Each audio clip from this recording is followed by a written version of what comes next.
Indrajit study point में आप सभी का स्वागत है। हम पढ़ रहे हैं एनसीईआरटी क्लास 9 अध्याय 3 कुल्लू कुमार की उनाकोटी भाग 2। इसमें हम पिछले भाग में जहां से छोड़े थे उसके आगे से पढ़ते हैं। तो चलिए शुरू करते हैं। टिलियामुरा शहर के वार्ड नंबर 3 में मेरी मुलाकात एक गायक मंजू ऋषिदास से हुई। मंजू ऋषिदास उस समय के एक प्रसिद्ध गायक थे जिसके बारे में जानते हैं। ऋषिदास मोचियों के एक समुदाय का नाम है, मतलब आम भाषा में मोचियों को हम चमार बोलते हैं। चमार समुदाय का ही काम होता है मोची का काम करना। उनका काम होता था केवल चप्पल जूता बनाना, लेकिन जूते बनाने के अलावा इस समुदाय के कुछ लोगों की विशेषज्ञता था, मतलब वो अलग काम भी करते थे, जैसे में वाद्य यंत्रों जैसे तबला ढोल के निर्माण और उनकी मरम्मत के काम में भी उनका पूरा था, मतलब वो भी काम करते थे। आज भी गांव में तबला का चढ़ भी कहाँ मिलेगा आपको? एक चमार के पास ही मिलेगा, मोची के पास ही मिलेगा, अच्छा वाला। लेकिन अब सब जमाना बदल गया है, सब कोई नया नया खरीद रहा है, सब कंपनी से जो आ रहा है ड्रम ढोलक और टीन वाला वही सब खरीदा जा रहा है, पहले जैसा नहीं है ना। मंजू ऋषिदास आकर्षक महिला थी। मंजू ऋषिदास आकर्षक महिला थी, पुरुष न समझो, महिला थी वो। और रेडियो कलाकार होने के अलावा नगर पंचायत में अपने वार्ड का प्रतिनिधित्व भी करती थी। वे निरीक्षक थी, ठीक है। जो परीक्षा में हमेशा आपके इर्द गिर्द रहता है उसको निरीक्षक बोलते हैं। तो वैसे ही निरीक्षक थी अपने एरिया का, अपने मोहल्ले का, अपने समाज का। लेकिन अपने वार्ड की सबसे बड़ी आवश्यकता यानी स्वच्छ पेयजल, उस समय पेयजल की भी दिक्कत थी, आज भी है। तो स्वच्छ पेयजल के बारे में उन्हें पूरी जानकारी थी। नगर पंचायत को वे अपने वार्ड में नल का पानी पहुंचाने और इसकी मुख्य गलतियों में ईंट बिछाने के लिए राजी कर चुकी थी। मतलब नगर पंचायत में पानी और गलियों में रोडों पर ईंट बिछाने के लिए राजी कर चुकी थी नगर पंचायत को। हमारे लिए उन्होंने 2 गीत गाए। कौन से? इनमें उनके पति ने शामिल होने की कोशिश की, क्योंकि मैं उस समय उनके गाने की शूटिंग भी कर रहा था। गाने के बाद वे तुरंत एक गृहिणी की भूमिका में भी आ गई। तुरंत एक परिवार में जिस तरह औरत होती है उस तरह वो बन गई। बगैर किसी हिचक के हमारे लिए चाय बनाकर ले आई। फिर चाय लाई बनाकर। मैं इस बात को लेकर अस्वस्थ हूँ कि किसी उत्तर भारतीय, कहाँ के उत्तर भारतीय गांव में ऐसा होना संभव नहीं है। उत्तर भारतीय कहाँ पे? उत्तर भारतीय में बिहार, उत्तर प्रदेश, दिल्ली, ठीक है। बिहार, उत्तर प्रदेश, दिल्ली, पंजाब, हरियाणा तक चल जाओ, वहां पे औरत एकदम खुली आवाज में आपके सामने 1930 में आ जाए, ऐसा कभी नहीं होता। उस जमाने में 1930 1950 के जमाने में ये औरत उनको चाय बनाकर पिला रही है, वो उधर ही था, इधर नहीं था। इधर के लोग काली छुआछूत मानते थे, यही इसमें बताया भी जाता है ना। गांव में ऐसा होना संभव नहीं है, क्योंकि स्वच्छता के नाम पर एक नई किस्म की छुआछूत प्रथा यहाँ अब भी चलन में है। और छुआछूत अभी भी मालूम है, अभी भी होता है। और पहले छुआछूत ही था। अरे मैं तो एक कहानी बताता हूँ, अपने घर की कहानी बता देता हूँ। दूसरी कहानी क्या बताऊं? हमारे घर पे मतलब जो खाना लेबर मजदूरा कभी कभी खाते थे, घर बनता था, कभी घर में रिपेयरिंग हो जाए तो लेबर मजदूरा को अलग थाली में दिया जाता था और घर का लोग अलग थाली में खाते थे। और खास करके जिसमें औरत जात खाती थी खाना, वो थाली को तो लगता था कि स्वर्ग का थाली उतरा हुआ है। उसमें तो किसी को खाने का भी अलाउ नहीं था, मतलब उसमें कोई नहीं खा सकता है, केवल वही खाएगी। तो ऐसा हर जगह था अभी भी। लेकिन अब उस प्रथा को खत्म करते हुए मैं बहुत जिद करता हूँ ना घर पे, भैया जिस थाली में यार उसका भी इंसान है, वही इंसान है, हम भी इंसान है, उसका भी खून लाल, मेरा भी खून लाल, तो काहे को भेदभाव? इसीलिए जिस थाली में हम खाते हैं उसी थाली में औरों को खिलाते हैं। नहीं, हमारे लिए वो भेदभाव वाला नहीं है कि हम अलग खाएंगे तुम्हारा थाली अलग रहेगा। आज भी गांव में ऐसा होता है, बहुतों घर में होता है, लेकिन हमारे घर में ऐसा नहीं होता है।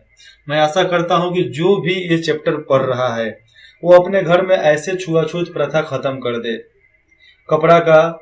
कपड़ा का हो जाएगा, निजी कपड़ा का उसका थोड़ा छुआछूत रख लेना। जैसे में आप खाना बर्तन गिलास वगैरह भी, अरे एक ही गिलास में ना चाय पीते हो जाएगा चाय टपड़ी पे, उससे में छुआछूत नहीं लगता है, लेकिन घर में छुआछूत होता है। ये सब प्रथा जो है इसको बदलना पड़ेगा, और ये आप सबके माध्यम से ही, नए पीढ़ी के माध्यम से ही बदला जा सकता है, लेकिन आप पढ़ना चाहोगे तो न बदलोगे। त्रिपुरा के हिंसाग्रस्त मुख्य भाग में प्रवेश करने से पहले अंतिम पड़ाव था टिलियामुड़ा। टिलियामुड़ा ही है अंतिम पड़ाव। राष्ट्रीय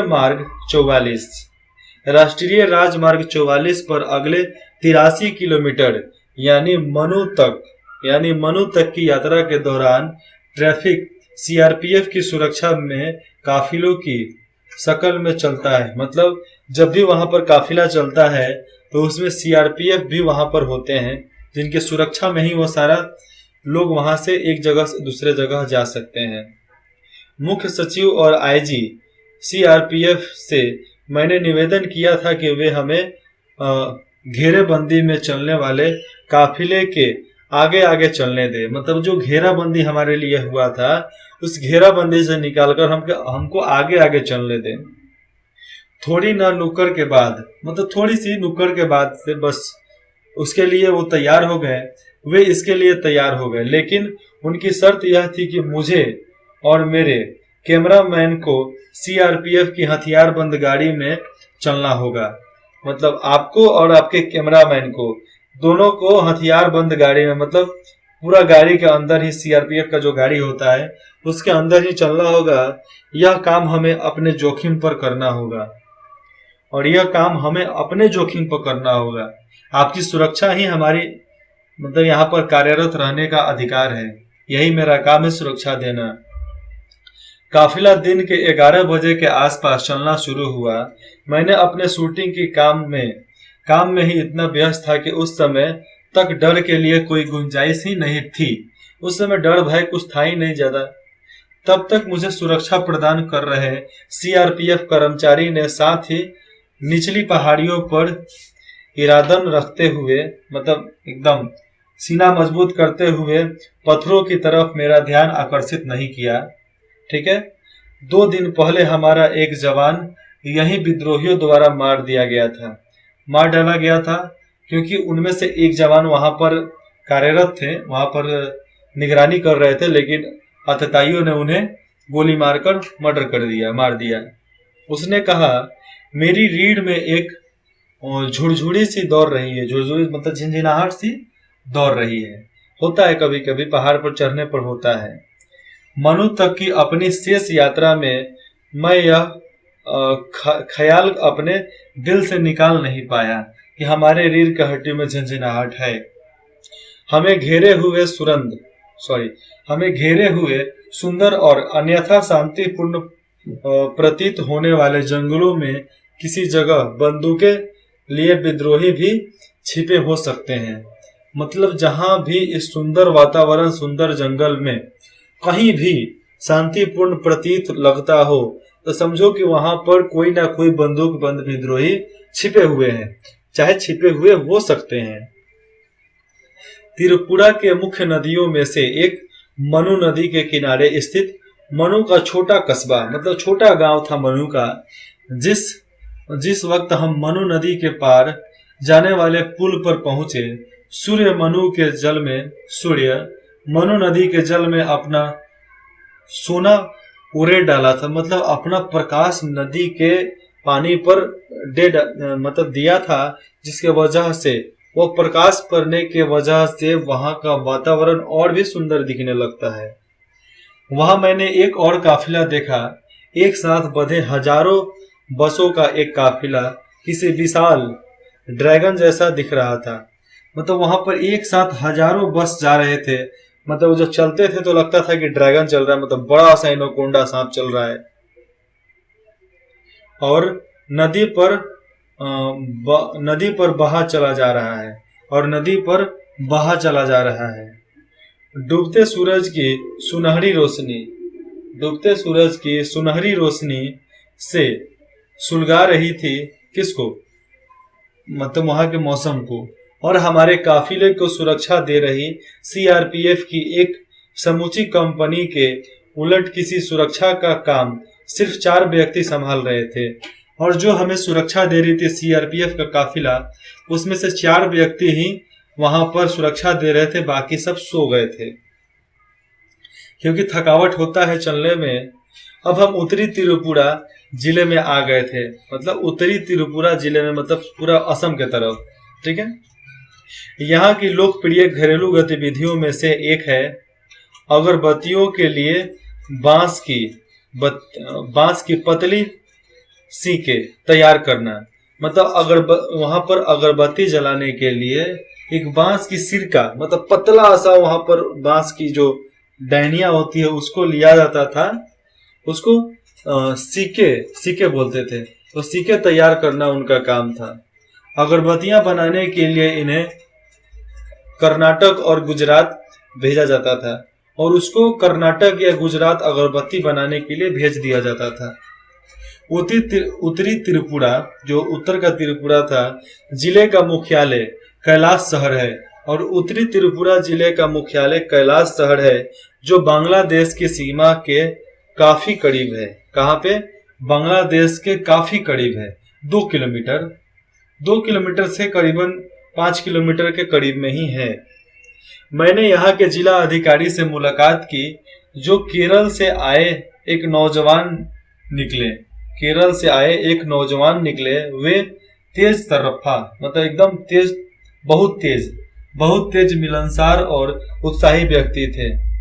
अजीत डोवल शायद उनका नाम था, जिनसे ये लोग मिले थे वहां पे, अजीत डोवल। तो मिलनसार और उत्साही व्यक्ति थे बहुत ज्यादा।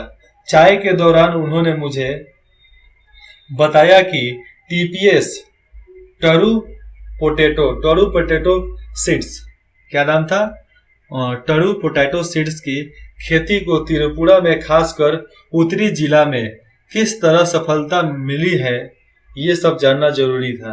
वो बता रहे थे आलू की बुआई के लिए आमतौर पर पारंपरिक आलू के बीजों की शुरुआत 2 मीट्रिक टन प्रति हेक्टेयर पड़ती है। फिर से सुनो, पारंपरिक तौर पे आलू के बीजों की जरूरत 2 मीट्रिक टन प्रति 1 हेक्टेयर में 2 मीट्रिक टन बीज की जरूरत पड़ती है। मतलब पहले एक वो आलू सीधा बो दिया जाता था, लेकिन अब हाइब्रिड आलू आ गया है, तो एक आलू में जितना आंख होता है उसको काट काट कर बोते हैं। मतलब एक आलू में 5 आंख होता है तो 5 प्रकार में उसको काट दिया जाएगा, तो वहां से अपना आलू बढ़ना चालू हो जाएगा। जब बोने के बाद पहले खेत की जुताई होती है, फिर उसको बराबर किया जाता है, फिर उस पर डनेर दिया जाता है। डनेर पर एक एक आलू को उल्टा एक एक बिता पर लगाना रहता है। फिर मिट्टी का मेड़ बनता है, मतलब पूरा डनेर, उसके ऊपर से धीरे धीरे वो निकलना चालू होता है आलू।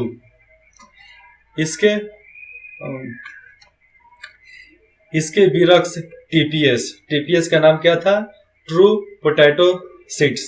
ठीक है, टीपीएस की सिर्फ 100 ग्राम मात्रा ही 1 हेक्टेयर की बुआई के लिए काफी होती है। और जो टीसीएस की 100 ग्राम मात्रा ही 1 हेक्टेयर के लिए काफी होता है। मतलब एक टीसीएस का जब बीज आ गया तो त्रिपुरा से टीसीएस का निर्यात अब तक सिर्फ असम, मिजोरम, नागालैंड और अरुणाचल प्रदेश को बल्कि बांग्लादेश, मतलब वहां से बांग्लादेश, मलेशिया और वियतनाम को भी किया जाता रहा। उसके बाद हमारे उत्तरी भारत, दक्षिणी भारत और पश्चिमी भारत में आया। कलेक्टर ने अपने एक अधिकार को, जो उनका अधिकार था, अधिकारी को हमें मुराई गांव ले जाने को कहा। कलेक्टर ने अपने एक अधिकारी को बोला कि इन लोगों को मुराई गांव ले जाओ अपने अधिकार देकर। भैया आपको आदेश देते हैं कि आप उनको ले जाओ। कहां पर ले जाना था? मुराई गांव, जहां टीसीएस की खेती की जाती थी, आलू की खेती की जाती थी बीजों से। फिर जिला अधिकारी ने अचानक मुझसे पूछा, क्या आप उनाकोटी में शूटिंग करना पसंद करते हैं? उनाकोटी वहां का भी फेमस जगह है, बहुत प्रसिद्ध जगह है, वहां पर बोलते हैं शूटिंग करने के लिए। यह नाम मुझसे कुछ जाना पहचाना सा लगा, लेकिन इसके बारे में मुझे कोई जानकारी नहीं थी। क्योंकि आप ये नाम सुनो, उनाकोटी, ये नहीं कि जहां पर है उसी का नाम उनाकोटी है। आगे सुनते हैं। जिला अधिकारी ने आगे बताया कि यह भारत का सबसे बड़ा नहीं तो सबसे बड़े 100 तीर्थ में से एक है। बड़े 100 तीर्थों में से एक है ये जगह। संसार के इस हिस्से में यहाँ युगों से स्थानीय आदिवासी धर्म ही फलते फूलते रहे हैं। केवल आदिवासी समुदाय ही वहां पर हैं। 100 तीर्थ जिला अधिकारी के लिए मेरी उत्सुकता स्पष्ट थी। मतलब जैसे वो बोले ना 100 तीर्थ, मेरा मतलब एकदम घंटी हिल गया। जिला अधिकारी के लिए मेरा उत्सुकता और बढ़ गया। यह जगह जंगल में काफी भीतर है। हालांकि यहाँ से काफी जंगल के बहुत भीतर होता था ये जगह। इसकी दूरी सिर्फ 9 किलोमीटर है। मतलब बाहर से जंगल के रास्ते 9 किलोमीटर जाने के बाद ही ये जगह मिलेगा। अब तक मेरे ऊपर इस जगह का रंग चढ़ चुका था। अब दिमाग में बैठ गया था कि यहाँ पर भी हम शूटिंग करेंगे। टिलियामुड़ा से मनु तक की यात्रा कर लेने के बाद मैं खुद को ज्यादा साहसी भी महसूस करने लगा था। एकदम लगा कि हाँ, अब तो मैं कर सकता हूँ। मैंने कहा कि मैं निश्चित ही वहां जाना चाहूंगा और यदि संभव हुआ तो इस जगह की शूटिंग करना भी मुझे अच्छा लगेगा। अगले दिन जिला अधिकारी ने सारे सुरक्षा इंतजाम किए और कहा, यहाँ तक कि उनाकोटी में ही हमें लंच करने का प्रस्ताव भी रखा कि आप उनाकोटी में ही लंच करेंगे। वहां हम सुबह 9 बजे के आसपास पहुंच गए, लेकिन 1 घंटे हमें इंतजार करना पड़ा क्योंकि खासे ऊंचे पहाड़ों से घिरी होती, वहां पर ऊंचे ऊंचे पहाड़ों से वह पूरा इलाका घिरा हुआ था। तो घिरी होने के चलते इस जगह सूरज की रोशनी 10 बजे ही पहुंच पाती थी। उनाकोटी में 10 बजे सूरज का किरण पहुंचता है और 10 बजे से शाम के 4 बजे तक रहता है, उसके बाद से खत्म हो जाता है। उनाकोटी का मतलब 1 कोटि। उनाकोटी का मतलब 1 कोटि। 1 कोटि मतलब 1 करोड़ भी बोलते हैं मराठी में, और चाहे आप बांग्लादेश में चले जाओ तो कोटि को 1 करोड़ बोलते हैं। यानी 1 करोड़ से 1 कम, 1 करोड़ से 1 कम मतलब 1 करोड़। दंत कथा के अनुसार उनाकोटी में शिव की 1 कोटि से 1 कम मूर्तियां हैं। मतलब क्या, वहां पर 1 करोड़ मूर्तियों में से 1 कम है। अब विद्वानों का कहना यहाँ पर और भी देख सकते हैं। मानना है कि यह जगह 10 वर्ग किलोमीटर से कुछ ज्यादा इलाके में फैली हुई है। यह पाल शासन के दौरान 9वीं से 12वीं सदी तक के 300 वर्षों में यहाँ चहल पहल रहा करती थी। 300 वर्षों तक यहाँ पर चहल पहल थी। पहाड़ों के अंदर से काटकर यहाँ विशाल आधार मूर्तियां बनी हैं। बहुत बड़ा बड़ा मूर्ति बनी है। एक विशाल चट्टान ऋषि भागीरथ की प्रार्थना पर भागीरथ कौन थे? राम के वंशज। तो राम के वंशज श्री रामचंद्र, उनके वंशज, तो उनके प्रार्थना पर स्वर्ग से पृथ्वी पर गंगा के अवतरण के मिथक मतलब उनकी कहानी को चित्रित करती है। जब गंगा जी अवतरण के धक्के से कहीं पृथ्वी धस कर पाताल लोक में ना चली जाए, ये डर था, लिहाजा शिव को इसके लिए तैयार किया गया। वे गंगा को अपने जटाओं में उझला के मतलब अपने जटाओं में लेकर इसके बाद धीरे धीरे पृथ्वी पर बहने दिए, जिसकी वजह से पृथ्वी बच गई, ये कहना है। शिव का चेहरा एक समूची चट्टान पर बना हुआ है और उनकी जटाएं 2 पहाड़ों की चोटियों पर फैली हैं। भारत में शिव की यह सबसे बड़ी आधार मूर्ति है। सबसे बड़ा शिव मूर्ति है त्रिपुरा में। पूरे साल बहने वाला एक जल प्रपात मतलब एक झरना हमेशा वहां पर बहता रहता है, पहाड़ों से उतरता है, जिसे गंगा जितना ही पवित्र माना जाता है। यह पूरा इलाका ही शब्दर्श मतलब इसका देखो, शब्दर्श का मतलब होता है प्रत्यक्ष शब्दों के अनुसार। तो शब्दों के अनुसार देवी देवताओं की मूर्तियों से भरा पड़ा है। पूरा देवी देवताओं की मूर्तियों से भरा पूरा है उनाकोटी में एकदम देवी देवताओं की साक्षात बड़ी बड़ी मूर्तियां वहां पर हैं। इन आधार मूर्तियों के निर्माता, जो निर्माता है, अभिचिन्नता, चिंत्या मतलब जिसकी कभी पहचान नहीं की जा सकती है, उनकी पहचान अभी तक नहीं की गई है। स्थानीय आदिवासियों का मानना है कि इन मूर्तियों का निर्माता कुल्लूर कुमार था। वह पार्वती का भक्त था और शिव पार्वती के साथ उनके निवास कैलाश पर्वत पर जाना चाहता था। उनके विवाह के समय में पार्वती के जोर देने पर शिव कुल्लूर को कैलाश ले जाने को तैयार हो गए कि हम कैलाश उनको ले जाएंगे, लेकिन इसके लिए शर्त यह रखी कि उसे एक रात में शिव की 1 कोटि मूर्तियां, मतलब 1 करोड़ मूर्तियां बनानी होगी, तभी हम उनको ले जाएंगे। कुल्लू अपनी धुन में पक्के व्यक्तित्व की तरह एकदम ठान लिया, इस काम में जुट गया। लेकिन जब भोर हुई तो मूर्तियां 1 कोटि से 1 कम निकली। मतलब मूर्तियां 1 करोड़ नहीं थी, कितना थी? 99,999 मूर्तियां ही थी वहां पे, नहीं करोड़ ना, तो 99,99,009 मूर्तियां वहां पर थी। 999 मूर्तियां थी, मतलब 1 कम थी 1 करोड़ में से, ठीक है। इसीलिए कुल्लूर नाम की इस मुसीबत से पीछा छोड़ने पर अरे शिव ने इस बात को बहाना बनाते हुए कहा, कुम्हार को अपनी मूर्तियों के साथ उनाकोटी में ही छोड़ दिया और चलते बने। और वहां पर शिव ने उनको छोड़ दिया और वहां से वो चलते बने, क्योंकि कैलाश पर उतना जगह थोड़ी होता था बर्फ पे। तो वहां पर शिव ने उनको नहीं ले गए कुल्लू कुमार को। इस जगह की शूटिंग पूरी करते शाम के 4 बज गए और शाम के 4 बजे सूर्य के ऊंचे पहाड़ों के पीछे जाते ही उनाकोटी में अचानक भयानक अंधकार छा गया। मतलब सूर्य जैसे पहाड़ों के पीछे गया, जिसके वजह से पहाड़ों के बीच में उनाकोटी था तो पूरा अंधकार से भर गया। मिनटों में जाने, मतलब 1 से 2 मिनट 3 मिनट के अंदर में पूरा रात हो गया। तो मिनटों में जाने यहाँ से बादल भी घिर गया, बादल भी आ गया। जब तक हम अपने उपकरण समेटते, बादल की सेना, मतलब चारों तरफ से बादल आ गया, दर्जन के साथ कहकर बरपाने लगी, मतलब वहां पर पानी बरसने लगा।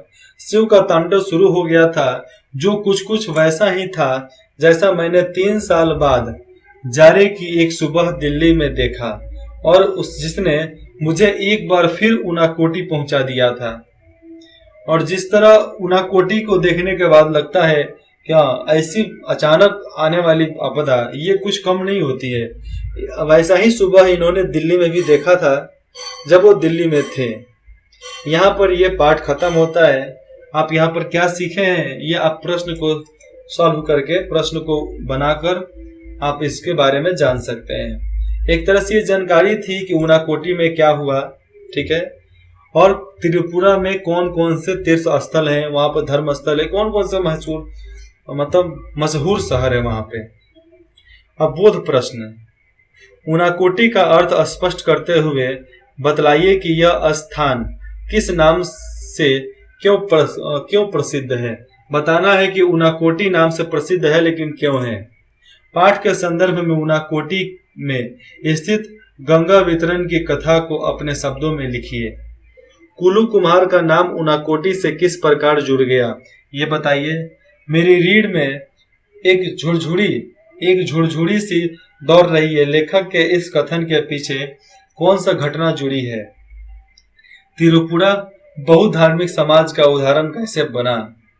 6 नंबर नहीं, 6 नंबर आप देखो, बता देता हूँ। टिलियामुड़ा कस्बे में लेखक का परिचय किन 2 प्रमुख हस्तियों से हुआ। समाज कल्याण के कार्य में उनका क्या योगदान है। एक तो महर्षि से और एक जो गायक थे उनका नाम आप खुद बताओगे। 7 नंबर, कैलाश शहर के जिला अधिकारी ने आलू की खेती के विषय में लेखक को क्या जानकारी दी।